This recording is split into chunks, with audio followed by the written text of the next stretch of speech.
أريد من هذا الشعب إلا أن يزيد في الحمد والشكر إلى الله عز وجل، ويزيد من محبة الوطن،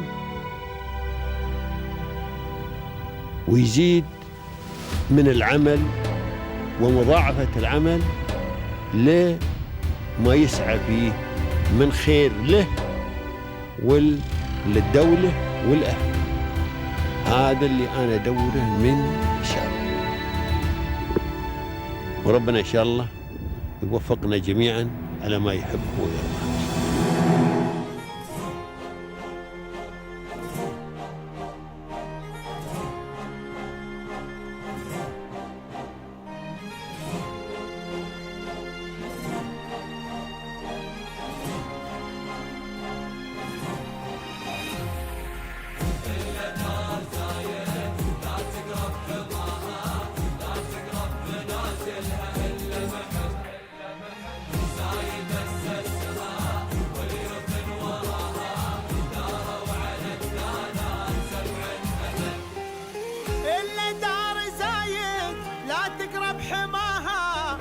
تقرب منازلها إلا محب زايد أسسها واليوث وراها داروا على الدانات 7 أبد إلا دار زايد لا تقرب حماها. I would say keep doing what you're doing. I mean, I come from Algeria, which is still a growing country, but to see what Dubai leaders and UAE leaders have done in the last 50 years plus, I think it's inspiring. It's very, very inspiring, and to continue to do what they're doing because they know exactly what they're doing. So as they recently came up with Dubai it, I think could continue to Dubai it.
Hello everyone, and welcome back to a new episode of Peers of Union, the program that highlights the success stories and the inspiring journeys from the heart of the UAE.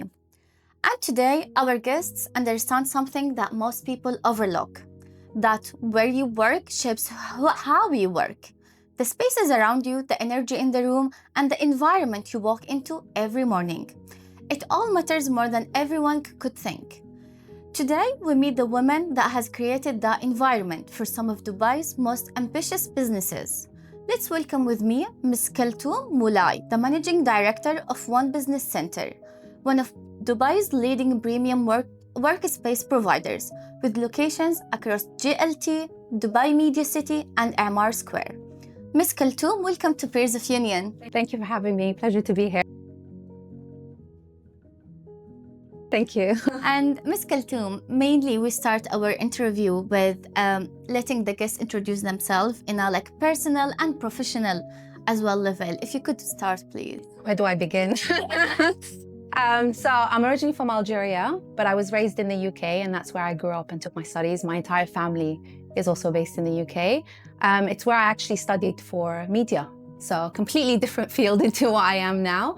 But I learned quite quickly that I wasn't very much into theory. And then obviously with university, it focuses a lot on theory. So I wanted to actually build experiences. And with the UK, it kind of does that for you. It allows you to kind of jump in different industries.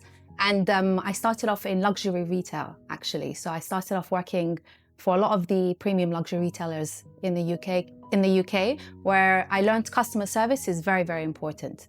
So obviously it's something that I still to this day find extremely important across all businesses, across all countries, all regions, if you like. That's where I was very, very lucky to learn where customer service. In addition to that, I sort of jumped into hospitality, where I learned in different departments, it's how important it is being at front desk, how important it is being, arranging clients' events, from coordination to actually attending the event. So I was lucky enough to kind of tip my toes in all different industries and learn different things. My personality is quite creative in getting my hands dirty, if you like, and the UK allowed me to do that, which is great because when I came out here, I found that having experiences across all these different industries, I could sort of merge and bring to the UAE with me. So when I came out here, I actually came out here on holiday. Yeah, I came, my sister was living here at the time and I came on holiday and then I called my mum. I was like, I'm not coming back. So I contacted work and I was like, I'm not coming back, I'm staying right. When was this? This was back in 2012. Okay, so long ago. Yeah, so some time ago. But to me, Dubai was beautiful. So obviously, originally from Algeria, it was nice to see mosques around, you hear the adhan, and then you still have a Western sort of approach as well. So I was getting best of both worlds, if you like. So so I came out here and then I started to look and I was lucky enough to be sort of working in another company that was sort of a competitor back then, which kind of introduced me into the business setup industry and then office providing solutions. So that was a great experience. Again, they were an Australian company. So it kind of introduced me to how the business center works. And then in addition to that, customer service being from an Australian company is quite important. So I was lucky enough to pick up from then. So what was your work job position at the time? At the time, so I was managing a center for Surf Corp. So I moved to Abu Dhabi. So moving from Dubai, they gave me an opportunity in Abu Dhabi in Etihad Towers. So I was managing the center there. It was a brand new location that we opened at the time. And it's a different market, as you know. Abu Dhabi and Dubai, even though it's the same country, they are very, very different. I had to learn quite quickly. You have to speak Arabic, especially with the Abu Dhabi audience. So I obviously picked up a little bit more my Arabic there. But it was great exposure. You had to go out, meet new people. It's like starting from scratch and they give you a business to manage yourself. So again, you're introduced to different aspects of the business, of how actually a business runs. And then if you're looking to open up your own business, like they give you the tools to go off and do your own thing, which was great. So that was an amazing experience, to be honest. And then it opened up my other doors to working for property management, so managing commercial building like Index Towers in DIFC, and then also doing residential compounds. So you were doing like a bit of everything. Yeah, exactly. So I learned that residential is not something I want to go to. So obviously working with commercial is very, very different to when you're working with residential. You have to think about it from, when you go home, when you're tired and your AC is not working or something is not working. So generally residential can be a little bit more challenging and demanding. But it was, again, a great experience, completely different market that you're working with. Obviously, commercial, you're mainly working during business hours, if you like, whereas with residential, you're mainly working sort of after hours, attending to people's issues. But again, it was a great experience. And then from there, I joined a AI company, actually, which was it was called Tower. And what they do was created a platform that was supposed to help property management companies and owners association companies manage buildings better. And it kind of gives the owners of the building a real look of how their building is being managed, how much money they're making, and everything related to the building. So it was actually a great tool. Yeah. But then COVID hit. Okay. Which is unfortunate. It would have been perfect. If you ask me at the time, I think they should have pushed forward. Maybe you thought that was your dream job or your dream destination? To be honest, it was an amazing opportunity because we live in 2026. There's always innovation. People are always looking at ways to improve their business or just sort of keep up with the hype that we live in. So it was a great opportunity. And it was, for me, it was something that I knew that would benefit companies that I worked for in the past, because it was something that we were struggling with. So tools that made people's lives a lot more easier. And during COVID, it would have been perfect, because when you think about it, everybody was locked up, everyone was working from home. That's how you can manage a building much better. But yeah, COVID habits, unfortunately, they didn't stick around. And I was let go at the time. So it was unfortunate, which kind of made me sort of sit down, rethink about what I want to do, travel a little bit, so and enjoy. But then, so I moved around a bit, but then I joined One Business Center as a managing director. And this company, One Business Center... That was after COVID? That was after COVID, yeah. So in 2023, so this company actually pre-existed. So Ms. Keltoum, before we get into details into One Business Center, tell me more about the challenges that you have faced throughout your journey, I would say. Yeah, I mean, there was definitely quite a few challenges. Obviously, moving to the UAE, where you've dropped everything in London and come out here, is definitely challenging. Obviously, I started off with living with my sister initially and trying to understand how the UAE works, you know, like taking in a jari, finding a job first, and then being able to, you know, have an Emirates ID. I mean, this was very challenging and learning for me. I mean, at the time I was very young. I think I was maybe 23, 24. So it's a new page for you. Exactly. And my sister at the time was very, very helpful, but she only came a month before me. So even her knowledge was very, very limited. So that was definitely a challenging experience. And then, to be honest with you, we actually, when I first moved out here, we moved to Ajman. So moving from Ajman all the way to Dubai and trying to find a property in Dubai was quite challenging. At the beginning, when I started off, I was taking the train. I was waking up at 6 o'clock in the morning, taking, actually it was a taxi, then a bus, and then a metro, and then walking from Dubai Mall Station. So it was a bit challenging at the beginning just to find your feet, and then obviously taking a car. So that was, I would say, the biggest challenge. But then once you adapt and you find your feet, it was definitely a lot more easier. And especially back in the days in 2012, Dubai was not looking how it looks like today. 100%. Yeah. So this is something I would say many people, they never know, especially as a young woman as well. It's moving from London to Dubai, it's a whole two different cultures as well. 100%. So I would say every experts, when they move abroad to different cultures, they got that culture shock as well. Yeah, no, I agree. And not just culture like shock, for example. Like, I'll give you an example. I remember walking from Dubai Mall metro station, for instance, and all the way to Dubai Mall, and it was a long journey. I remember it was like maybe an additional 10-minute walk during the summer months. Obviously, until now, they've built the infrastructure they've built, which is amazing. But at the time, obviously, it was a challenge in itself, and very different. In the UK, you know, you take a metro, I'm sure you know, you know, there's a stop everywhere. You just need to think of a stop, and it's more accessible. Exactly. So at the time, it was brand new, and there wasn't that many expats as there are today. So I think it was great because it gave an opportunity to other expats around the world to be able to start off. Obviously, when I think back, I think I have an amazing opportunity, the fact that I live in the UK, because I've been able to grow. When I look back to, you know, my friends, for example, back in the UK, when I go and visit them, I feel like London, you're kind of stuck in a loophole where you're kind of doing the same thing over and over again. Whereas Dubai isn't like that at all. Dubai, it lets you grow, thrive, you know, be able to explore, travel. So it kind of gives you a lot more things that the UK at the time was not giving, that's for sure. And growth was really, really important. So in the UK, maybe it takes you maybe 10 to 15 years to be able to grow into a position, whereas in the UAE, you can grow quite quickly. So yeah, that's something I learned quite early on as well. But it was an amazing opportunity, I have to say. One of the other challenges I would say is also the work culture is very different. Obviously in the UK, the way things are managed and handled is very different to here, especially at the beginning. Obviously now they've put rules and regulations in place to help employees and employers. But at the time it's very, very challenging. You're dealing with different personalities. from an Arab culture, like if someone gets angry, it's completely different. Whereas in the UK, maybe they have to control a little bit of their anger.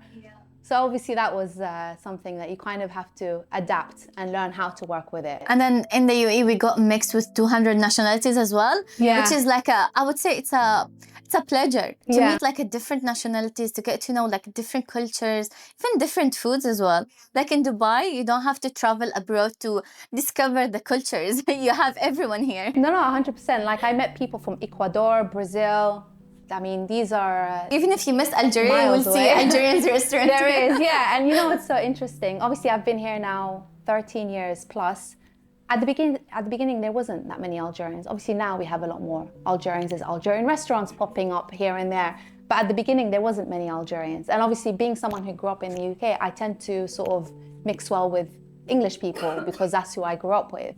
But yeah, no, it's been amazing. You meet people from all walks of life, which is what I found amazing to be about this country, to be honest with you. And how would you say that the people who have supported you throughout your pathway? The people that supported me, I've had an amazing number of people behind me, to be completely honest with you. All the companies I've ever worked for, all their management team or all their sort of owners or founders of the company have been a great help. Like I was very lucky enough to sort of have dialogues and be able to work one-on-one with all the business owners of different companies. That they actually were a great help, to be honest. I'll give you an example, like I will never forget it. So I remember I was working for a company called Kaizen at the time, and they had a public speaking event, and the CEO at the time, Fadi, was like, no, I want you to go and do the public speaking and speak about the company. And at the time, I was just managing the building. Obviously, I knew about the building, but it wasn't something I was expecting. So he's like, no, I don't care. You have to go do it. So he kind of threw me into the mix, and it was on the day, Keltoum, you're up. Go speak about the company. And public speaking at the time was not something I'm comfortable with. So I was like, no. He's like, you have to do it in front of a lot of people. I was like, you know what, I'm just going to do it. And I felt like that was the moment where I realized it wasn't that scary, actually. You have to step out of your comfort. Exactly, yeah. So again, he was the one who was able to do that for me and make me realize, you know what, actually, this is the way you grow. You have to actually do challenging things that are not, maybe you don't accept as a person or an individual, but it's not that bad once you do it. So it was, I've had great people around who helped, supported and pushed me along the way, which was really, really nice. When I normally speak to people, like the older generation especially, they always tell me if we could go back at the time, we always would tell ourselves, be confident, because the confidence was the only thing that make them miss many opportunities. I agree. It's confidence and experiences. Some people just tend to stick to what they know best. And if you just stick to what you know best, you'll never be able to learn anything new. One time I heard an advice from someone. They told me never say no to anything. Even if you don't, if you came and asked me for a favor for something I would never know, just always say yes. And then go to YouTube and learn it. But that yes was will save you a lot of opportunities. Yeah, 100%. I completely agree. No, it's very true. You have to challenge yourself. You have to do things that are not the norm for you. I completely agree with that statement. So tell me more about One Business Center. It's been known as one of the prestigious and the most successful business centers in Dubai with the 3 branches.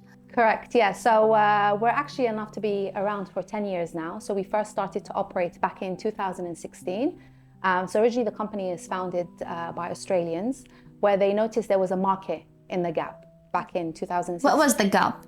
That there wasn't enough workspaces, business centers or workspaces, especially for entrepreneurs, people who are starting up. And obviously at the time, taking a large space is cost heavy on someone who wants to start up as well. So they did notice there was a gap in the market. And obviously being, again, Australians who are very familiar with the concept of a business center and understand what customer service is really about, that's what they decided to do. So that's how they bought One Business About, if you like. And because it did really well when it started off, they started off with 1 floor, level 5, and then they took additional floor and then expanded in different markets as well.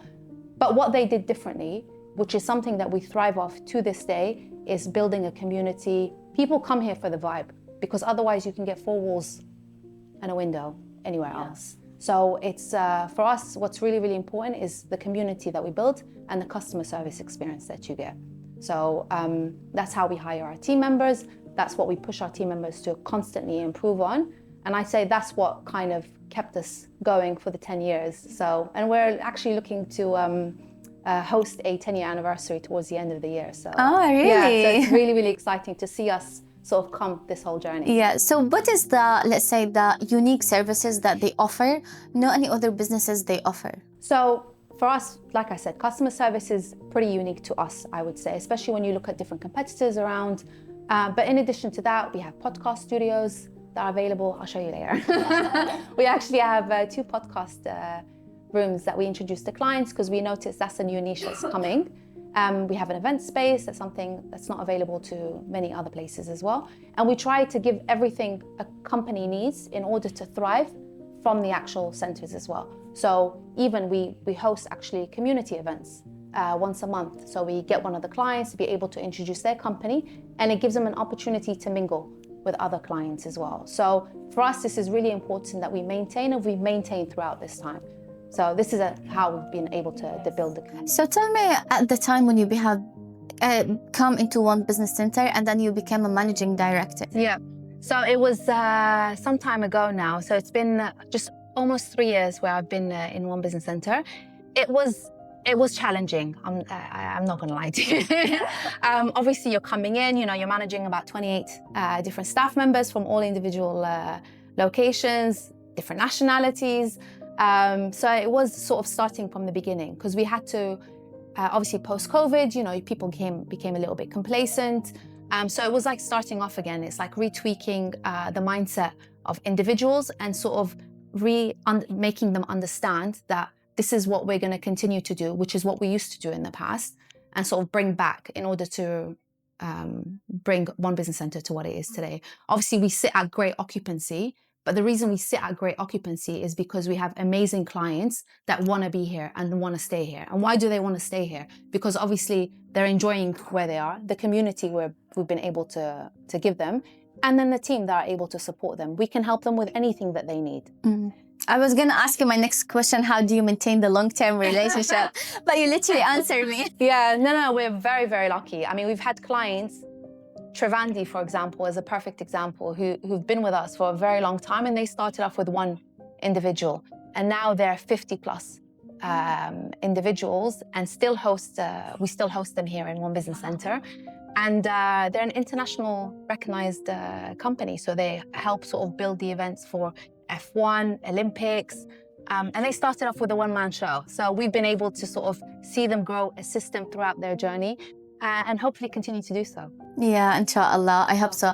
And speaking of clients as well, as we mentioned that there's like 3 different branches, and each branch of them, they are located in different locations as well. Yeah. So I would say even the type of the clients they come and work here, they are different. So how do you maintain the same atmosphere, and how do you even adapt them as well? So our locations are strategically located, to be completely honest with you, and they kind of cover all areas of industries. So for example, if you look at Media One, it focuses more on media and creativity. And then if you look at Emaar Square, is more about, putting them closer to the headquarters of the financial district and be able to mingle with those particular clients as well. So location-wise, it's very strategic to be able to sort of have a space for everyone, for any type of industry. In terms of community, for us, we host the event, but it's not limited to one location. So this way, other companies are able to sort of intermingle with other companies from different other locations. And because we're bringing the vibe in one location, we continue the vibe in every other location as well. So yes. And speaking of that, is there any special offers, I would say, or special memberships they get? Yes. So automatically, if a client takes an office with us, they automatically have access to other centers. So for instance, if you have an office here in JLT, you're in downtown, you need a space to work from, you can go and work from the co-working spaces. So because you happen to be a client of ours, you can actually access all. Exactly. And then even though we have the podcast in JLT, any client from Emaar or our Media One location are able to utilize the space. And then they get special rates because they happen to be a client. Okay.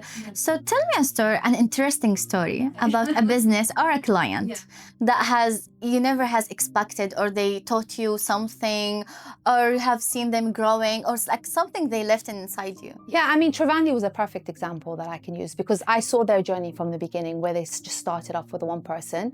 But we have so many clients, I don't even know where to begin with, to be honest. We have big names and then small entrepreneurs as well. So it's kind of difficult to kind of just pinpoint one client. But I think, like I said, Trivandi was a perfect example. Yes. And right now in Dubai, especially, I would say in the whole world, the work flexibility has changed. There's like hybrid, remote and stuff. How is that affecting one business center? We're actually using it to our advantage, to be honest. So because we offer office spaces and co-working, it does give sort of clients the option to be able to work whether they want a private office or co-working space. And then the co-working space works great for hybrid. So So if someone wants to work from home, they can also work from the co-working spaces. Not only that, we're always expanding and improving our services. Like here in JLT, we just recently changed one of our office spaces to more open co-working spaces. We've introduced walking pads, we've introduced sleeping pods, so people are then able to see sort of work from different areas and utilize other tools. For example, getting your steps in if you want to do the treadmill. So it gives them other tools to be able to do their job more effectively. Yes. And I would ask you, I would say a personal question. If you had a chance to design the perfect one, like a business center. Yeah. No limit, no budget, no location. How would you make it looks like? To be honest, I think it needs a bit more sort of natural materials, if you like. So personally, I love green, I love plants, so I would introduce a lot more green. We can see here in the business center. Yeah, and we're introducing more actually. Yeah, you're adding your touch. We're also expanding and obviously looking at different opportunities. But one of the main things that we touched on was aquarium. So obviously having natural life sort of helps with the person's frequency and how they work and improve their overall experience. So having whether it's natural plants or fishes in an aquarium, I feel like this is really, really important. So I would add these kind of elements to be able to improve the overall experience. Maybe I will give you another tip as well. Yeah. Bringing the pets. Yeah, actually, it's so funny. So in Emaar Square, most clients ask about that option. Really? Yeah. Okay. Yeah, so definitely something to consider, yeah. This is like a tip for one business center. And where do you see the future plans for one business center? To be honest, we're not going to limit it to just Dubai. We've done an amazing job in Dubai and we're always looking to expand. I know where we want to potentially open up in Abu Dhabi and then Saudi Arabia. So we're looking to expand to different regions. And that's the plan, inshallah. Yeah, inshallah, all the best. And Ms. Keltoum, if you could give an advice to the young generation who would like to proceed into the same pathway you have proceed, what would you tell them? I would say go for everything and do everything. So don't let limits of life limit you. Do the challenges, do the things that you feel like you can't do. Even if you know you can't do it, give it a try. As we say in Algerian Manish, just give it a try. Because these are the things that are going to sort of help give you the life experiences you need in order to better improve. If you could send a message to the UAE leaderships for making UAE home for everyone and for giving such an opportunities as well. I would say keep doing what you're doing. I mean, I come from Algeria, which is still a growing country, but to see what Dubai leaders and UAE leaders have done in the last 50 years plus, I think it's inspiring. It's very, very inspiring. And to continue to do what they're doing because they know exactly what they're doing. So as they recently came up with Dubai it. Yeah. I think could continue to Dubai it. Thank you so much, Ms. Keltoum, for this inspiring conversation. We really enjoyed having you with us today, and it's our pleasure as well. Thank you. Thank you so much. And to everyone watching us, stay tuned with another episode of Peers of Union. Every peel has a story, and next week another peel is waiting for you. Until then, take care and goodbye.